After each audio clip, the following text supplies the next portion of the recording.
My name is Dawny, and that's my wife Bindu, and that's my son Daniel sitting here. I've been part of this congregation since 2017 and till COVID, and after COVID since 2024. Ever since we moved into this premise, somehow we have a special bond with that pillar there. So almost all the time you will find me around that pillar. So even now I was sitting there only, and my wife and my son is sitting right there. My wife, she was a doctor, and we were in the Middle East for a while. Now we are back home, and that's our son Daniel sitting there. He was one lazy bug that he didn't want to leave heaven. Even after 16 years, we kept praying for a child, but God kept asking him, go, but he wouldn't go. And finally, after 16 years, God had to push him out of the door, slam the door behind him and said, go. And finally, he is with us. And somehow, even if my wife was a doctor, and we don't have anything against doctors or medications, we didn't want to have a child through medications, through human interventions.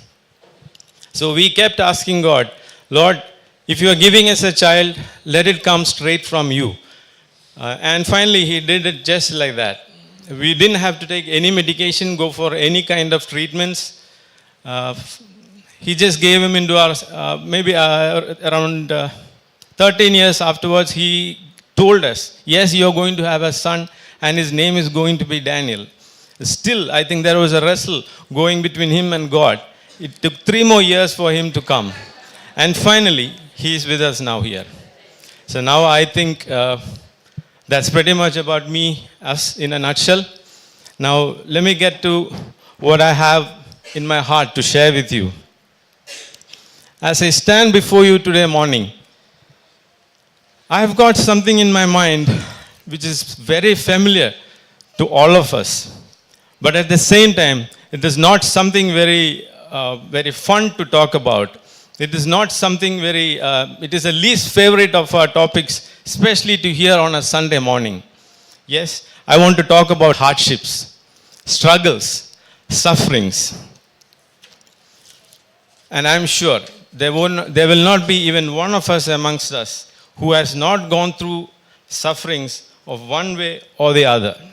It could be physical, it could be emotional, it could be spiritual, financial, professional, or maybe in our families, in our neighborhoods, or maybe in our workplace, everywhere. We have gone through sufferings. We have gone through troubles in one way or the other. And sometimes, maybe people sitting here are going through more than one. So I would just like to put a biblical perspective into these hardships. It is something actually which I learned in my personal Bible study. So I thought I'll just share it with you. Hope it will be a blessing for you. So to start with, please, let me take you to 2 Corinthians 1 verse 8. I'm reading from the New International Version. We do not want you to be uninformed, brothers and sisters, about the troubles we experienced in the province of Asia. We were under great pressure, far beyond our ability to endure, so that we despaired of life itself. Let me read part of verse 9 also. Indeed, we felt we had received the sentence of death. Well, a casual glance at those words does not reveal much. But, so we will just zoom in a little bit on those words and see what it reveals. So let's first look at who writes these words. Whose words are these? Of course, we know it is Paul writing to the Corinthian church. But who is this Paul? So please, let me take you to Acts 9, verse 15 and 16. Acts 9, verse 15 and 16. But the Lord said to Ananias, go, This man is my chosen instrument to proclaim my name to the Gentiles and their kings and the people of Israel. Well, it sounds quite glorious. Sounds really exciting to proclaim the name of the Lord to the Gentiles, their kings, and even to the people of Israel. But listen to the next verse. I will show him how much he must suffer for my name. So this is a man who has been called to suffer for the name of the Lord. And did Lord keep his promise? Of course, as always, he did. His life was studded with dangers and threats. Let me just take you to 2 Corinthians 11, verse 24 to 27. 5 times I received from the Jews the 40 lashes minus 1. That's 39. And 195 lashes. 3 times I was beaten with rods. Once I was pelted with stones. 3 times I was shipwrecked. I spent a night and a day in the open sea. I have been constantly on the move. I have been in danger from rivers, in danger from bandits, in danger from my fellow Jews, in danger from Gentiles, in danger in the city, in danger in the country, in danger at sea, and in danger from false believers. I have labored and toiled and have often gone without sleep. I have known hunger and thirst and have often gone without food. I have been cold and naked. So this is one person who really knows what he is talking about. Every flavor of danger he has savored. He is not new to the word hardships, troubles. He is one person who knows what he is talking about when you talk about sufferings and hardships. So, what is Paul telling us? He wants us not to be uninformed, not to be unaware of the hardships that lays ahead of us. So why is he telling this? Is he trying to create scares? Is he trying to scare us? Is he trying to, is he giving us fear-mongering speech? No. He wants us to be aware that hardships are part and parcel of the game. One just simply cannot dodge or avoid them or evade them from our walk with Christ. Now, he does not stop there. He also gives us a few answers. One question that always arises in our hearts when we go through one of them, one of these hardships is, why? Why, Lord? Why, Lord, is this happening? And why is this happening to me? That's one question that most commonly arises in our hearts when we face hardships of some sort. So he answers one of that too. So let's resume from where we stopped earlier. 2 Corinthians 1, verse 9. He says, but this happened so that we might not rely on ourselves, but on God who raises the dead. So that's self-reliance. God hates self-reliance. He wants us to rely on God and nothing and no one else. He does not want us to rely on our own strengths, on our own resources, no matter what we are facing. So just a litmus test for if you are doubting whether you are self-reliant. Just imagine, just think, you are facing a problem, or suddenly you have an issue at hand, and what do? If it's an issue with the hospital, if you know a doctor, you straight away call him and you get the solution for it. If you have a problem with finances or banks, you call up someone you know in the banks. Or like that. Whatever field you have connections with, or wherever you seem to have something, seem to be able to do something, you straight away go and do it. I will say that's self-reliance. But for even the small matters in our life to the biggest matters in our life, if we rely on God, the first person we would run to would be God. Even if you're just going to buy fish, go before God and start from there. Even if you are going to buy a Fortuner, go before God and start from there. So that's not reliance, that's reliance on God, that is not self-reliance. So for even small matters to the greatest matters, rely on God. So God hates self-reliance. So the next time you face a hardship of some sort, before you start chasing the enemy, the poor old devil, who has been disarmed, who has been defeated, who has been stripped of all his weapons 2000 plus years ago, we start chasing him every time we have a hardship in our life. Every time we have a problem in our life, it's the work of the devil. And he, who was always after glory, he would never say, no, I didn't do anything. He will take that free credits.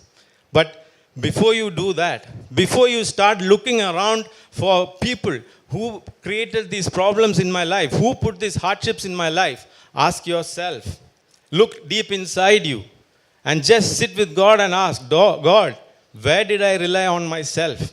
Where did I rely on my own strength, on my own resources? Probably you might have. And to explain, just to make it a little more clear how these hardships work in our life or how God may use these hardships, I would like to bring before you two things.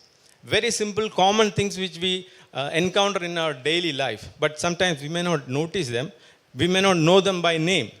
There is something called bankings. Not the banks we go to, but bankings. When engineers lay a road, even if the road is smooth and level, they give a slight slope at the curves. There is a slope from the inside of the curve to the outside of the curve.